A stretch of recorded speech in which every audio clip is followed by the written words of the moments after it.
What is going on, everybody? Welcome to the 25th episode of Don't Stop Beleafing. Quarter of the way to 100. Not bad.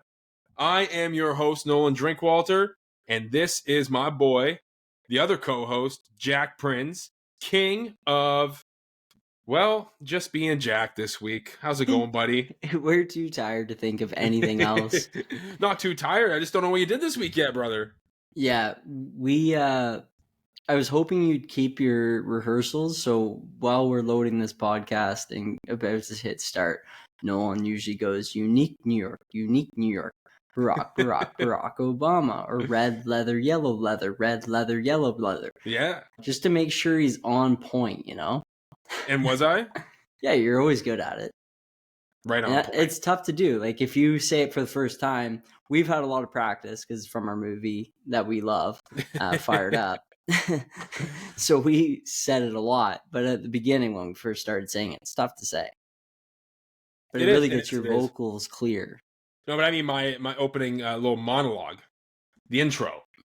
I think I'm nailing that. Oh yeah, you nailed that. But again, it's set up by, proper practice right before we hit start, which is great. My mic's working great. Last week I had it on backwards before we started, so still learning every week. Like, why are my volume levels so low? Why am I screaming into the mic all the time?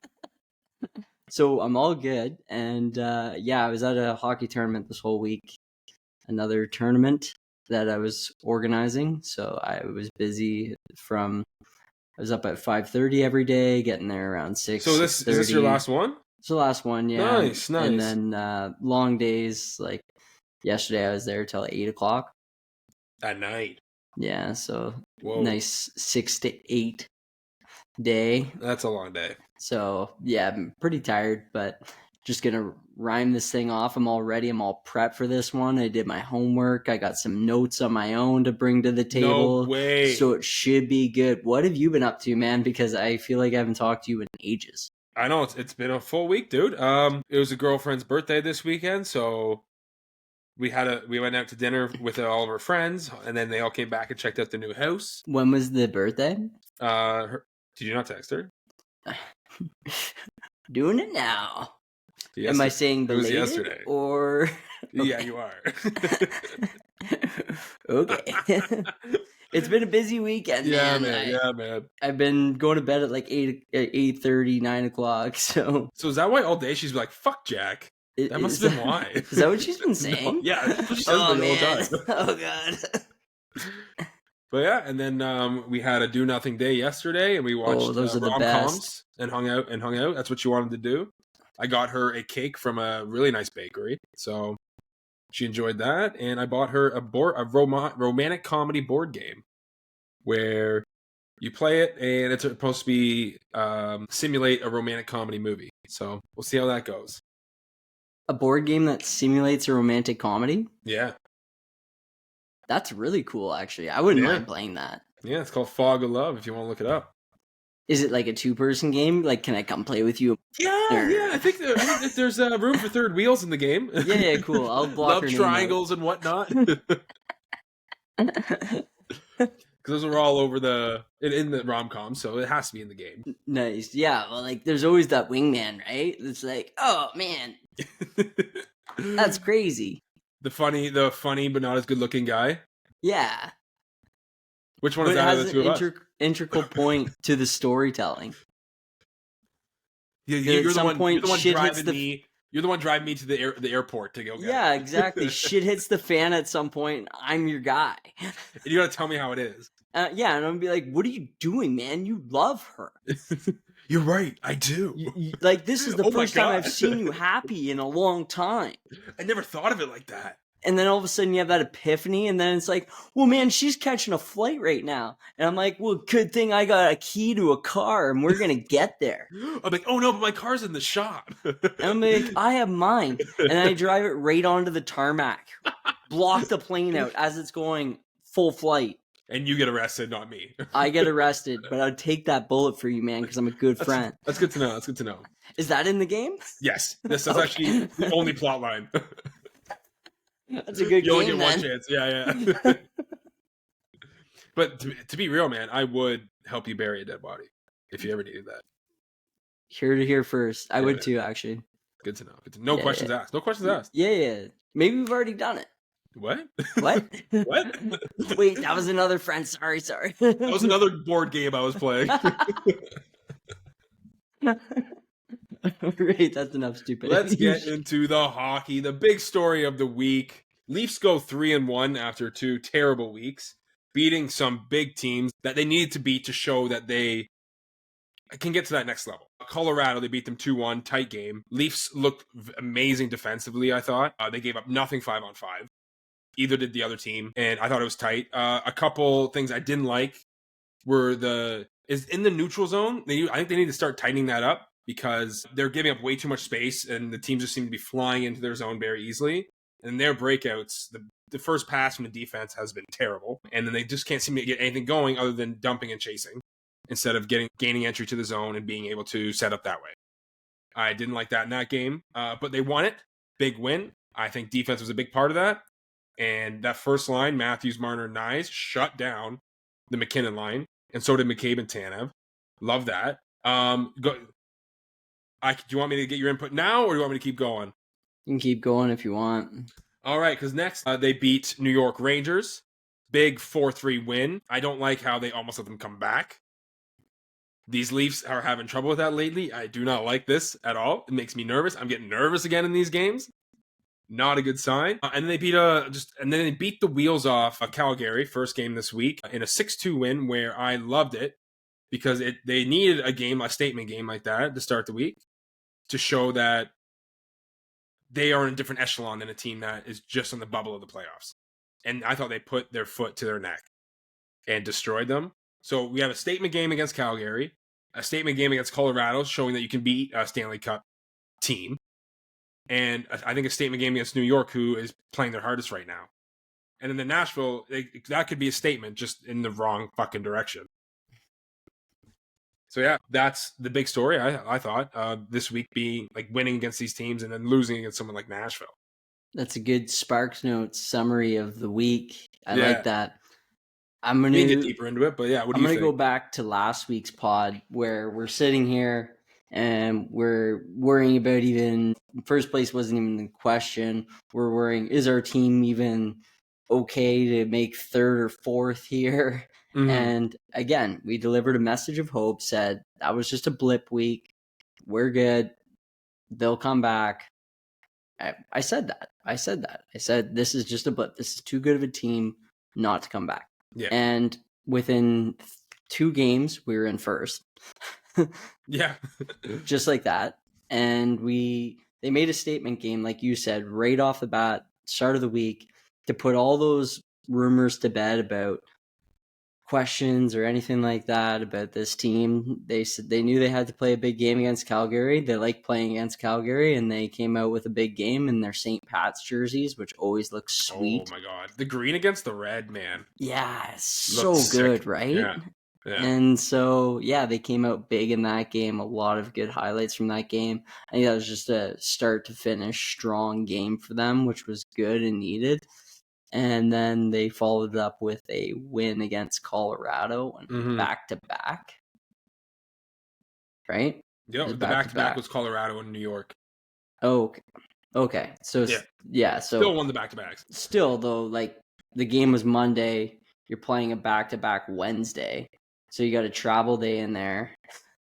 And then you're playing Colorado. Was it in Colorado or in Toronto? Colorado was in Toronto, and the New York Rangers was in New York. Okay. Anyway, either way, you played Colorado, one of the best teams on paper. If you look at the betting odds, they're like right at the top to win the Stanley Cup, and we held in there with them. So probably one of the best teams on paper. They're a fast, high-flying offense team, and we kept them to 1 goal, which is, credit to Woll and our defense, and McCabe and Tanev being a huge shutdown pair, and then also Matthews, Marner, and Nyes shutting them down.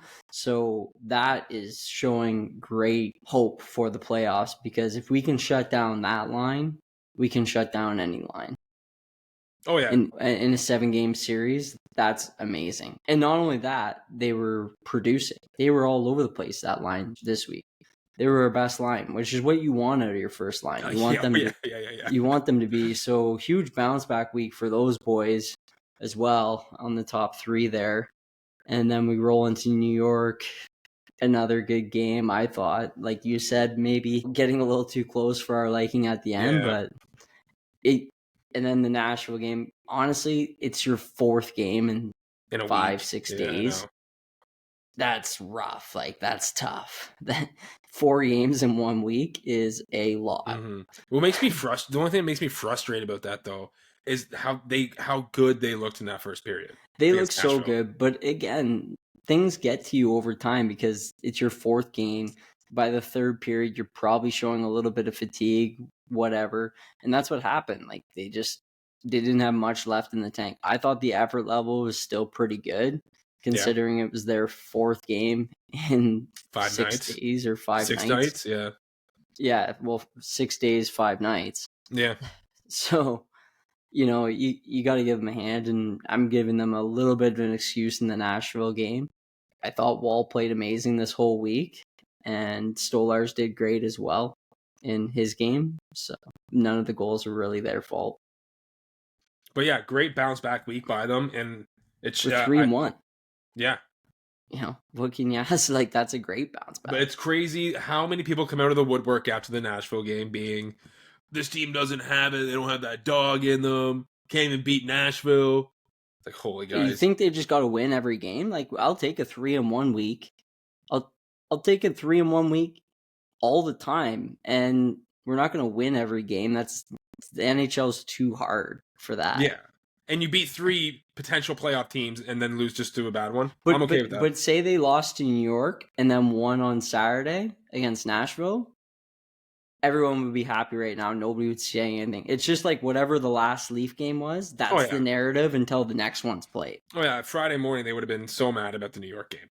Yeah, and then Saturday, if they beat the wheels off Nashville, we would have been like, oh my God, we're the best team in the league. Blah, blah, blah, blah. This is our year. It's crazy they just come out and be like, I knew this team was garbage. I knew they couldn't win anything. They're just so bipolar. I don't get it. Do you not want to cheer for this team? I understand what has happened in the past, 10, 15 years about like the Boston loss and the like leading series and leading games and just giving everything up. I understand being a little jaded and hardened, but don't you want to cheer for this team instead of just waiting for them to lose and be like, I told you so? Like, don't you want to be happy? Not these fans. How many games are left? 15? 12. Okay, so 12. Say they went 10 games in a row, or let's go 9 games in a row. They could go 9 games in a row right now on a heater, and then lose the last 3, and they'd be like, "Oh, we're done. We're in danger for the playoffs. This team's not good." I would honestly hate that so much if they lost 3 games. See, that's what I mean. Like that's how weird we are. But if I said, we're going to win our next 9-ish games, but we're going to lose 3 in there somewhere, you'd be like, all day I'll take that. Okay, we're skipping some things then, because I got something for you. Dude, the last 4 games of the season are played. Hold on, where the fuck did I put that? Oh, here we go. This is the next point. What am I talking about? So I'm glad you talked about that, Jack, because let's get into her. So the last 4 games of the season, 3 of them, 2 are against Florida, 1's against Tampa. Yeah. So if they lose those games, I don't think anybody's going to be really happy. Big swing games there. That's going to decide the whole season because it's so close going to the end.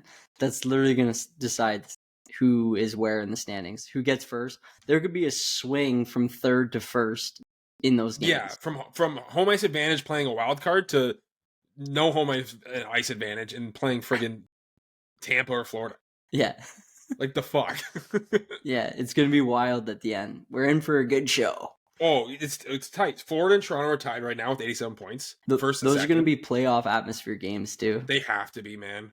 And then so Florida's leading right now because they have the tiebreaker, which is 1 more regulation win than the Leafs. That's what the next thing in the list is. I think it's ridiculous. I think it should be combined wins because the Leafs are leading that. Well, actually, I think they're actually tied. Their record's completely tied right now. And then Tampa is 2 points behind them in 3rd with a game in hand. So if they win the game tonight against Vegas they're playing, it'll be a 3-way tie. for first in the Atlantic. Nice. Not nice. Nerve-wracking. Exciting. Like, I've realized, like, now the games that are getting played, the one this week, I didn't really watch the Saturday night game, but the first 3 games this week, like, how nervous I was watching them and how nervous I'm starting to get now with these games that are played. Getting close to playoffs. Oh, man, that Colorado game, I was, like, just sweating almost in that third period. Because that's a good team. That is a good team, and they can turn I didn't it on. realize how good Netchus was. Necas? Yeah. Necas, like, unreal. He flies, man. He's perfect. He was so good on Carolina. Yeah. And then his speed just fit in so well with McKinnon. It was such a good fit. Because Rantanen was always slow and always end up being the trailer shooter guy, and McKinnon would just find him on like a curl back or something like that. Whereas Necas can just fly up with McKinnon and beat the D, both of them, and then just 2-on-0 pass it. Just every time. Oh, fuck, that'd be scary. And Matt's just skilled, too. He's just a skill guy, too, so he can not only keep up with them, but stick handle and pass with them, too. So what happens in 2 years when his contract comes up? Is he going to be traded as well? I think they don't want anybody in the $12 million area. You think they're just going to try and re-sign him this weekend, this year after the summer? They're like, before your value gets too high, here's a contract. Maybe right on July 1st. Yeah. Who knows? I think he's an RFA too, so there's some weird rules there. And then it's going to come down to those last 3 games. I think you're right. 2 against Florida too are going to be huge because Florida already has 1 in the bag, and then I think the Leafs need to take all 3 of those games. The 1 against Tampa and the 2 against Florida to get first. Marner's on pace right now for 100 points exactly. Come on. Because he had a 2-point night last game. How'd it drop so fast? So go back to it. Because he was on pace for 103.5 last time we talked. Yeah, he was on pace for 98, 99, and then he got 2 points in the one game, and then he was back on pace for 100. So he needs to keep racking up the points, I guess. Yeah. Damn. He might not hit it. Yeah. He's going to be like the perennial 100-point guy who never gets 100 points. Every fucking year it happens, man. Yeah. Oh, and then I actually, we're going to go next to... Yeah. How'd you know? Because Mr. Consistent and points consistency. JT, our boy, Mr. Steady Eddie, hits 1,100 points in the New York Rangers game. He had a 3-point night. He has 5 points this week in the 4 games, 3 goals, which is decent. And he has never actually had a 90-point season, in 16 seasons. Yeah, it's wild. Because you'd think one of those years in Islanders. The Islanders? Yeah. Or like his first couple seasons of the Leafs, he would hit it. First season with the Leafs, he played with Marner the whole season, 88 points. Yeah, I was going to say, it's got to be close. Yeah. That was a wild year when he came. And he looked so good. Everybody was so freaking happy with the deal. That power play was ridiculous. Yeah. It was amazing. And so never had over a 90-point season in 16 seasons. So I think he's like in the top 5 right now in points for someone who's never had over a 90-point season. Which is a weird stat, like a really cherry-picked stat, but I thought it was pretty cool. So he's sitting at 1101 now. We got 1 goal against Nashville in 1,172 games. So 1,172 games. And he's just under 0.94 points a game. Like, that's fucking crazy. Consistent. Yeah. Definition of consistency, I'd say. Yeah.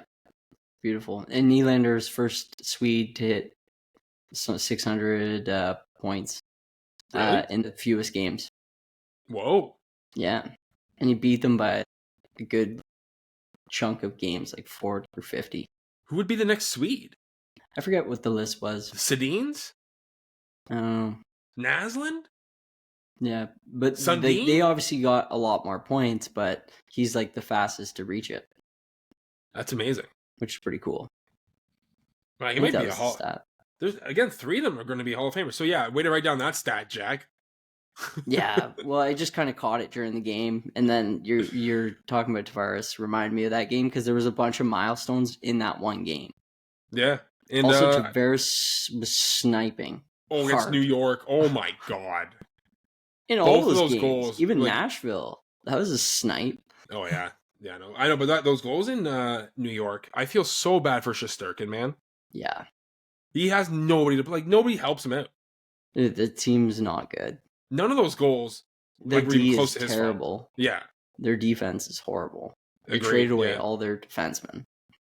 The Trouba-Train's gone. Yeah. Lindgren's gone to Colorado. They got Susie, who was terrible. Man, it was wild. But both JT goals, he had no chance. Yeah, those are top-notch shots. Nice. Matthews was literally right in front of him, and nobody's pushing him out of the way. And then McCabe was alone in front, or not McCabe, McCann was alone in front for the tip. Yeah. Give him some help, man. And then he was making him passes from the goal. He was passing to the far blue line by himself. He's doing everything. The Rangers, they're like, if only this guy could come out and score. That's what the Rangers announcer says. I would be saying the exact same thing, He's man. This guy's literally trying to do it all. He's trying to get assists. He's like, I don't know how much I can help this team. If Lafreniere scored that goal, with that, what a sauce that was, man. Yeah. Everybody's like, oh, that's like shades of EK65 when he did it. With Hoffman? I want to say Hoffman. Yeah, but instead, this guy's a goalie. Yeah, it's way harder. So just JT, I love him on this team. I just want to give him, obviously, I'm pretty sure everybody's giving him his flowers right now for how well he's playing. I think, again, I won't even say he's stepping up his game. He's just playing as well as he always does. And that's what you need going into the playoffs. But how does he keep doing it at this age, Nolan, as he gets older? Do you think it's an amulet? No way. Actually, there's been no amulet talk lately. No amulet talk. I don't know. I think he's been paying the media to downplay it. It's been quiet. Is there a conspiracy out there? I don't know. Did someone sue him? Lawsuit? My amulet didn't work. But yeah, so do you think I haven't seen anybody talk about the amulet. Do you think he still wears it? I don't know. He's got it. And him and Domi has one too. I hope they both still wear it. Domi stepping up his game. Maybe put it back on. Yeah, Domi just kept riding the train. So I'm excited for what JT's going to do in the playoffs. He got our first win in the first round. He scored that game or series winning goal. Winner. Series winner, Jack. Yeah, I know. Yeah, true. So that's the guy I want on this team.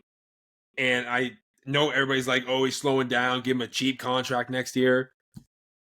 If they sign him to, I don't know, 6-7 million, I'll be happy. I don't care. Yeah, I'll still be happy. And speaking of big goals, Nolan, who's on our team scoring big goals? I don't know, Jack. Who? You have it on your notes. Matthews? Steven Lorentz. Oh, yeah, that's way later, man.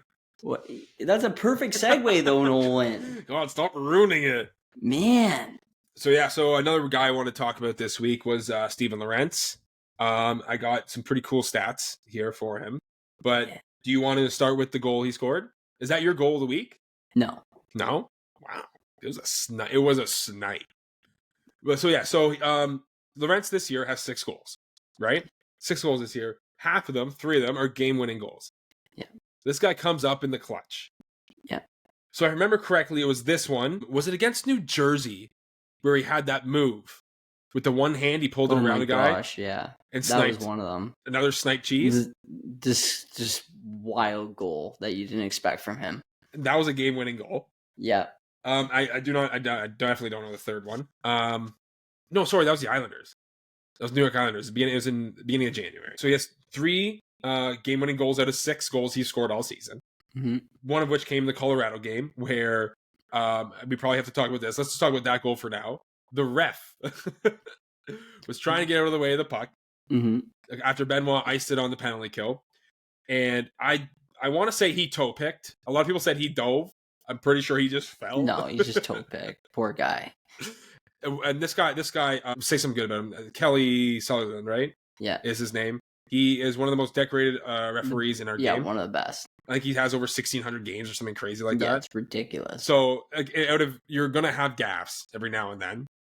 And it sucks that this is what happened during that gaffe. We kind of get, not restitution, what's the word I'm looking for? Retribution, I guess, for what happened in Washington when Matthews tried to pass around the net and bounce out in front off the ref to Washington, and they scored like a game-winning goal there. Mm-hmm. So this is just us. It's the gods. It's the hockey gods getting us back. Even it out. Plus, it was so funny to be like, we never get a bounce. This is our year. But the funny thing is, when Benoit shot that puck and the ref stopped it, everybody's booing. Because like, oh, you didn't let it go down the ice, because it was in Toronto, so all the fans are booing this guy because the puck didn't get all the way down, and it's his fault. And then all of a sudden, it's a 2-on-1 for us. Lorentz goes in, and like, what a shot, man! Like he has this shot out of nowhere, and he just roofs it top shelf, scores a beautiful goal, game-winning goal, and he is. I think he's the heart and soul of this team. I think he is. Is the ref your player of the week? I fucking no. I was gonna say I fucking wish, but no. That was only one game he was in, Jack. Yeah. So he's the heartbeat of our team. Yeah. Steven Lorentz. Yeah. Not the ref. No. Clarification. I think he's the heartbeat of this team. He bleeds blue and white. Has the JT standard of having the pajamas, going to bed every night, and then this is the team he's always wanted to play for. And I think he is for the playoffs. I think he is going to be that guy, that dark horse guy that scores that big goal. He did last year in the playoffs. Did he? He scored, I think it was 1 for sure, if not 2 game-winning goals in the playoffs for Florida. Holy, I didn't know that. Yeah. Well, I guess they were talking about it in between whistles vaguely again. I'm not really paying attention during whistles, but I kind of thought a little bit. What? Write this shit down. I'm busy, man. Watching the game? No, I'm doing other things while the game's on sometimes. Especially between whistles, I'm trying to accomplish things. Like what? I have to do multiple things with work. Oh, yeah. Okay. All right. And also my own business. Busy, man. Nolan. Running. Between whistles. I'm doing online web stuff for this one company, so I'm doing updating website stuff. So, and I just want to tell you this. I don't know if you've seen this quote by Lorentz. I just want to tell you it because it just sums up the kind of guy that's on this team. He says, "It's surreal every game, and I take pride in pulling this jersey over every single time.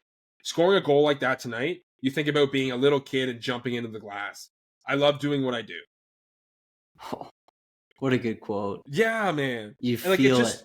The passion, the love. Like one of us being on the ice and scoring a goal like that. That's what he's doing. That's exactly how we would feel. And notice that they never sit him. He's never healthy scratch. Not since one of the very first games of the season. I think. Yeah. He's always in the lineup. And there's a reason for that. No, yeah, because he gets the team going every time he's playing. Yeah. Everybody loves him. They want to play for that guy, and he'll play his heart out for them. I agree. I think Lawton could be the same thing as this, as being a energy guy, a guy who scores that big goal, but it's not a fancy goal. It's something like that. It's like shoving it in the net somehow and right in front of the net. Do you want to go into Lawton and what's his place? Yes, I do. Yeah. So that's where you think he's going to be on this team. When I mean position, I mean where in the lineup. But I think he will be a big part of this playoff push going forward. If we get out of the first round, if we get out of the second round, he's the kind of guy who I think is going to show up. Because that's his style of play. 2, he's played for Berube before. I don't know if you knew that, in Philly. Okay. Berube coached him when he first came in the league in Philadelphia. Oh. And right now, I think they're just trying to find a spot in the lineup. I also think he's the kind of guy where you just love him, and he will, he's already shown that he'll fight for this team. Mm-hmm. And once the guys develop, I think a little bit more deeper connection with him, he's gonna fight for them. They're gonna want to fight for him, and that's what you need to go on a deep playoff run, is the love for your fellow teammate, that you'll go through a wall for them, and he's helping that build that kind of dressing room. Mm-hmm. And people are worried because, oh my gosh, we gave up so much for a fourth, we have him on the fourth line. Give him time. They're still trying to figure him out. We're still a better team when he's in our lineup. Yeah. That's for sure. Gives us way more depth, and he's way more responsible out there than those other bottom 6 players that we have. Yeah. And I think he'll find his own. But again, this guy was never a perennial goal scorer. This is a guy that you don't even notice usually in the game. He's a quiet player, does his job night in, night out, role player, veteran guy. You know what you're getting from him every night, and he goes out and does his job. And so far, that I haven't seen too many goals where he's on the ice. I think he's getting better and better as he plays. And he might be listed as on the fourth line, but that fourth line is playing more than the third line is right now. Yeah. Because like they're out there during the Colorado game, Berube rolled the lines. Yeah. He played all four. And that fourth line was getting a lot of attention because they had to defend against some of the great players that the other team has. And it's helping us because it's keeping the Matthews lines minutes down so that they're not playing like 22 minutes a game. They're playing 18. And their performance has gone up because of it. Yeah, I noticed in that Calgary game, Matthews looked like a completely different player. Dude, he's looking great again. I didn't watch much of the Nashville game. Did you watch it? I didn't watch too much of it because, again, I went right to bed as soon as I got home. Actually, I stayed up for the whole thing. It was hard for me to concentrate on it. Yeah. I flipped through a lot of it to catch up to the third, and then I watched like the end of the third. Where they shit the Matthews, and they were still playing good. Yeah. Like, especially the first period, they played great. I just didn't think after that week they had much left in the tank. After all the travel and games. So we know he's injured. I'm pretty sure that's like an open secret that everyone has. Or at least a lot of people are speculating that he's injured. Were these games that he looks more to his original self? Do you think he's getting help? What do you mean by help? Like a Toradol or some kind of painkiller. Maybe. Yeah, that's what I was. Because I'm like, how do you look like a completely different player, like from 1 week to the next? Yeah, I don't know. I think the pain levels are going up and down with this. Yeah, this thing. It's just him. There's some games where he's feeling better, and there's some games where he's probably ailing pretty hard, and is just in there being like, okay, I'm just going to play a defensive game today. So I'm wondering if that Calgary game is a preview of what we're going to see in the playoffs. I think so. I think he's kind of rounded out his game this week a lot better. Yeah.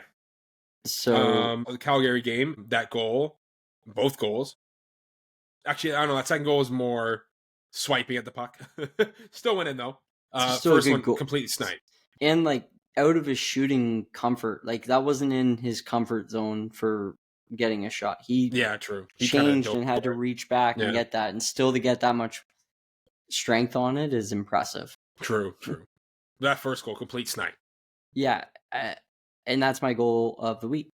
Oh, nice. Yeah, might as well talk about it. Go ahead. Yeah, so I was so excited because I know you picked the other goal that was the obvious one. So I went with this one because I was so happy to see Matthews snipe again on a power play like he used to. And if you watch that shot over, it's just perfectly placed. It's beautiful. On Wolf, who's a good goalie. That game could have been 10-2 if it wasn't for that guy at the start of the game. That guy got hung out to dry. Felt so bad for him. That guy literally made so many good saves at the beginning of that game to keep them in it. That first period should have been 4-1. Oh yeah, easy. So yeah, I loved seeing it. I love seeing him shoot again. He's been shooting more this week, which is great.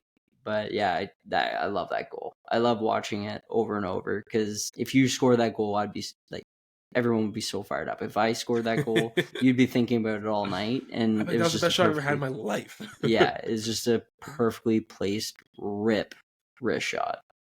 Yeah. And actually, now I'll talk about my goal after. But I was just thinking about the Calgary game. I want to shout out the video people again. Bean and Kim. I don't know how they saw that or got that one, but as soon as you know that they are telling the coach to challenge, we're going to win. If it's an offside, it's a win for us. Especially the pause, how long it was between the offside. You know that they had so much time to look at it. Yeah, oh yeah. So as soon as they challenged, I'm like, wow, can't believe we're getting that goal back. Yeah, like goaltending interference, that's like a crapshoot. So I'll never hold that against them because I don't think anyone knows what that is. No, but like the offsides, they nail it 10 times out of 10 every time. So I want to shout them out. Love those guys. So to my goal of the week, which is nobody knew about this goal, barely saw it, but the Robertson goal in Calgary. I want to say Riley dumped it in because he saw Domi was ahead, and he was able to beat out the icing. He's grabbing a puck off the boards, which is hard enough to do at any time of the game. And like he already checked what's he doing? Looked back, he checked to see who was there, and Robertson's flying into the slot. And Domi corrals the puck off the boards. This is almost like all in one motion. Yeah. And sauces it up over 2 sticks. One is Huberdeau's, who has like some of the best eye hand I've ever seen. I don't know how he missed it. And it lands literally as Robertson is one-timing it through. And it is, from the one angle, I'm guessing you saw it from that angle. Yeah. It's like just magic on ice. It's poetry on ice, a goal like that. Yeah, it's gross. Yeah. And it's not the first time he's done something like that. And that's why I was always enamored with Domi's passing. It started in World Juniors. He made a pass like that from the far side boards, like almost tops of the circles, but outside the circles. And it went over 3 guys' sticks. And it was probably like 2 feet off the ground. Or 3, but hard. And I'm like, how did it just drop like that all of a sudden when it was that hard? And it dropped literally at the moment the guy was on the far side of the net, had a backdoor tap in. I'm like, what was that? Yeah. And that's a glimpse of him doing it in full game speed, which is even harder. I honestly think he might be top 3 in saucer passing in the league. Oh, definitely. I think like some of the half the passes, actually more than half. I want to say 80% of the passing he's doing is a sauce. Yeah, because he's so good at it. And it's hard, but somehow it just drops at the perfect moment, which is tough because if you want it to drop and it's like a shorter pass, how do you do it hard? I don't know. I don't know, man. I'm not in the NHL. Because if it was hard, you'd think it would just keep flying through the air. Do you think he puts downspin on it? I don't know, man. Backdrafting it? I don't know. It's witchcraft, man. It's witchcraft, yeah. So that's my goal of the week. It was when I saw from that other view, I didn't realize how good that goal was. Yeah. But it was insane. And I just want to honorable mention Lorentz's goal again. I love that goal. I love that whole sequence. It's hilarious, and it's a game-winning goal. Yeah, and it's good omen. It shows that we're getting bounces now. The gods are on our side. Yeah. So now I'm just gonna skip right into player of the week. Mine is Jacob McCabe, good old American boy. He had the most minutes in that Colorado game. Him and Tanev shut down that top line, and not only that, his breakout passes, that first pass that he's been doing has been the best of the team right now. He was hitting. He was playing like the playoff hockey. He was mean McCabe that night. And he was the hot hand, and Berube rode him because he knew how well he was playing that night.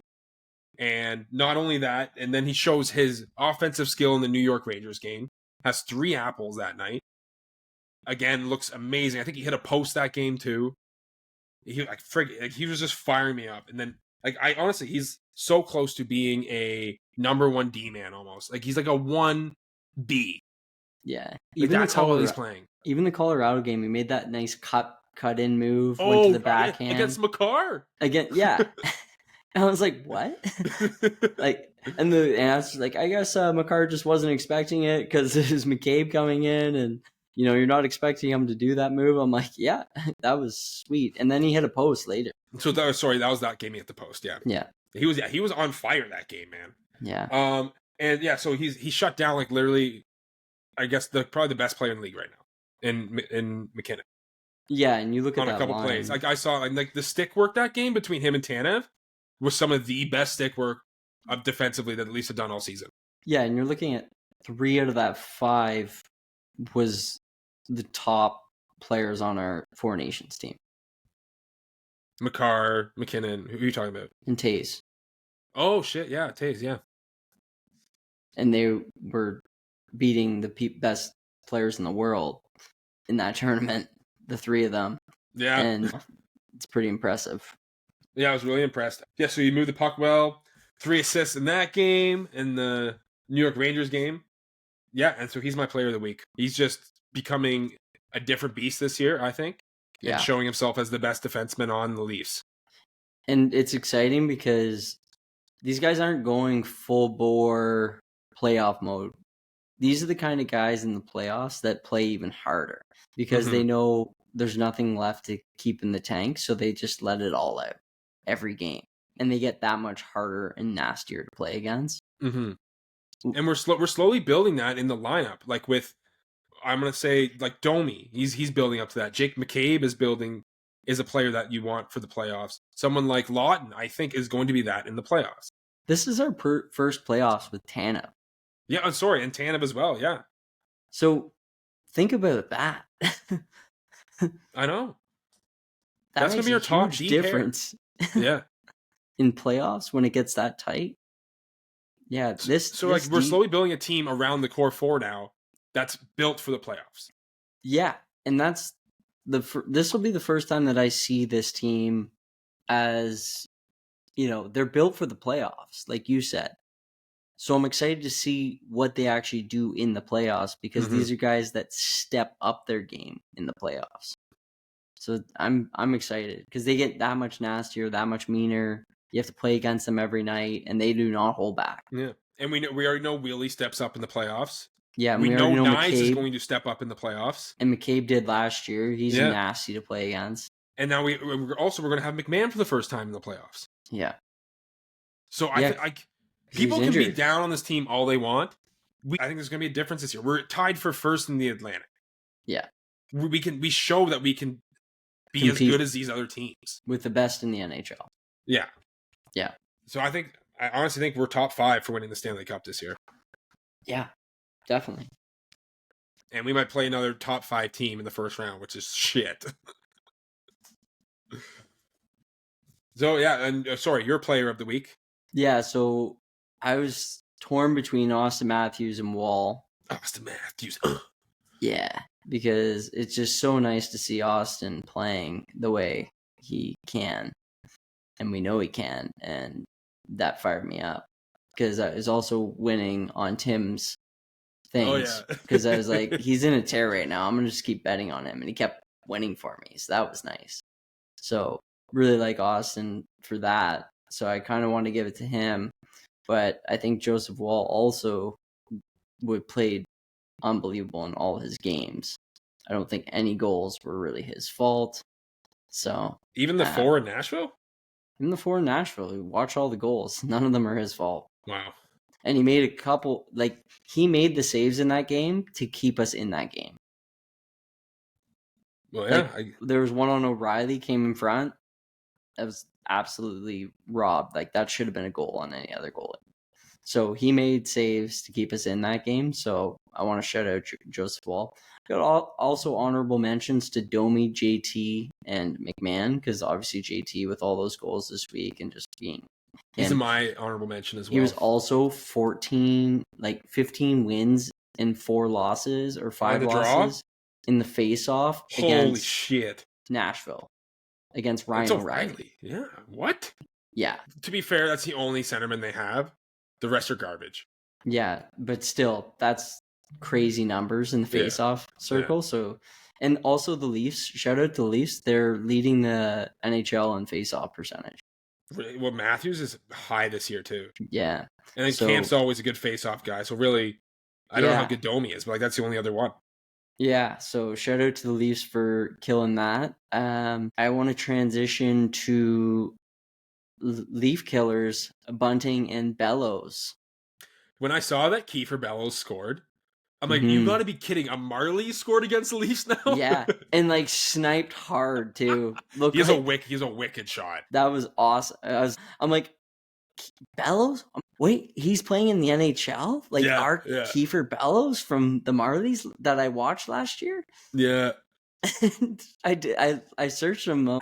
For some reason, I still thought he was on the Marlies, even though I haven't seen him this year. I was just like, was that him? Well, I think last year he was like one of the top scorers on the team, goal scorers. Okay, I got this stat for you. This one I did record down. And he wasn't even on a contract. He was like a PTO.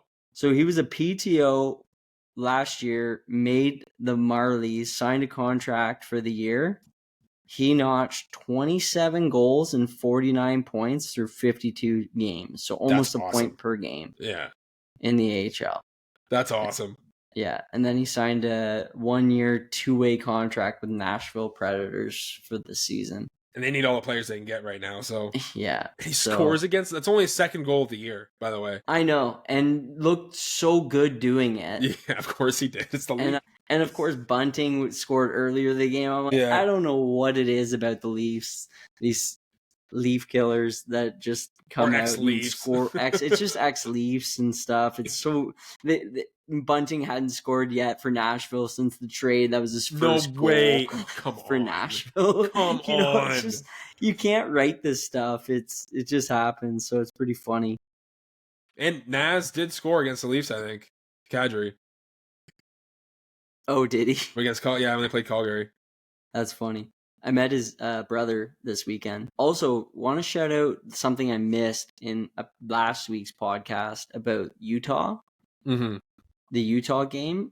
I want to shout out Austin Matthews' off-speed wrister in the shootout. Oh, we didn't even talk about it. We just talked about Marner's goal. Dude, that was so good. Was that on purpose? Yeah, that's on purpose. Okay. And that is so hard to do. Imagine if the goalie just easily just grabbed it and was like, what are you doing? Yeah. To be fair, I don't think that works with any other player. No.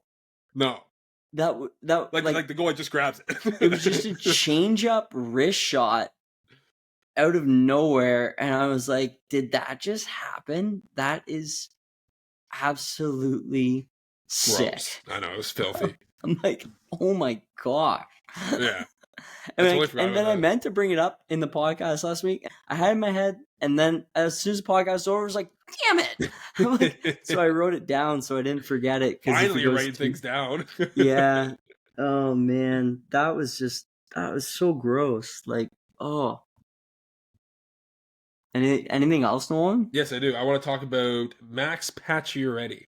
Oh, Pacioretty. Do you think he is going to play in the playoffs this year? Do you think he's in the starting lineup?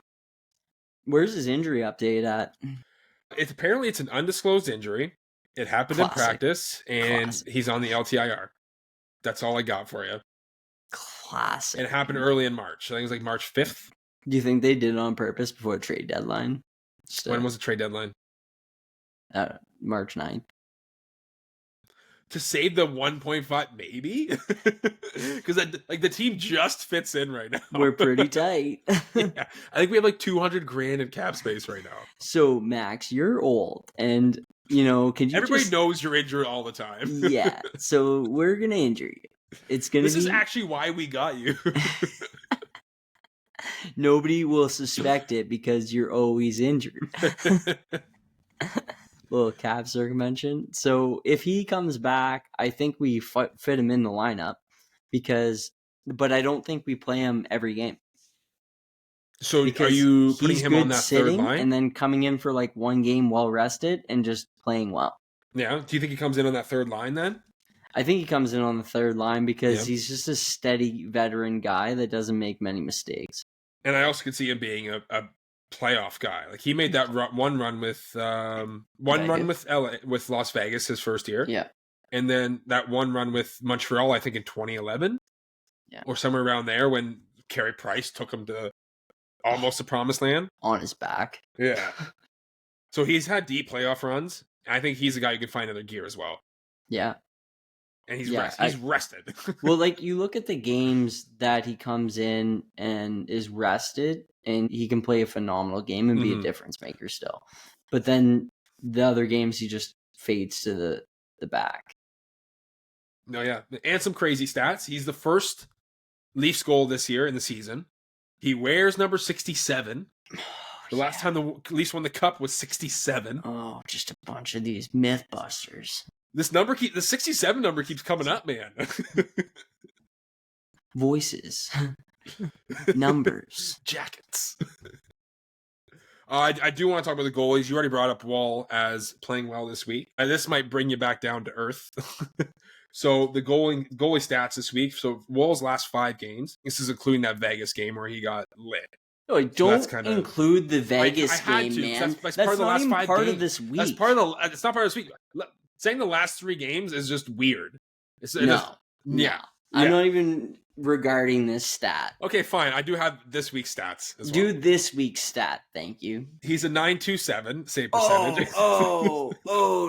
So last 3 games is a .927 save percentage. But in the last 5, he's a .904. Get out of here, man. It's a bigger sample, and you look at the bigger samples, man. Okay, do the whole season then. I forget. I could look that up right now if you want. Give me a bigger sample, he says. I will. I'll give you a fucking huge sample. So last 5 games for Stolarz, he is an .875, 3.2 goals against average. So that's not looking too good right now either. And now with the Nashville game, with Wall letting up all these goals, I don't know. Is this the Leafs goaltending we need, Jack? Shut up. You're worse than these fans that are just like lost their last game and are freaking out. No. Stolarz' last game was fine. Nolan, we go by week on this podcast. You should know this by now. His last game, he let 3 goals in, Jack. Oh my gosh. None of those goals were his fault. Is that going to win you a game None in the playoffs? None of those goals were his fault. Go back, watch the highlights. None of those goals were his fault. 2 to 3 goals were his fault. No, they weren't. You're a moron. I don't know, man. I'm just saying, like, we got to plug a couple leaks here. One's the goaltending. I think it's the worst I've seen in the last 5 years, this goaltending duo. Shut up. But it's actually probably the best, let's be real. Well, okay. I will go out on a limb again, just like I did last week, because I was right about... This is the trouble with getting the podcast out late, is all these predictions that I make. Or past the even game. Afterwards, you when we got off the call, you said Domi will probably have a good week because you made him player of the week. And usually your players of the week, first game back, they do well. Domi had I'm like, if only I got the pod out that night, everyone would have been able to but again, that wasn't on the pod, but anyway. I think it's just what we're just so good at seeing what's going to happen. We can just I will call out grab that data. This week we will have great goaltending. Both goalies. Both goalies, no problem. And you're going to stake your professional podcast career on this? We will retire the pod if I'm wrong. Oh my God. You've heard it here first, folks, on the 25th episode. We might be done after 25, folks. It's been a good run.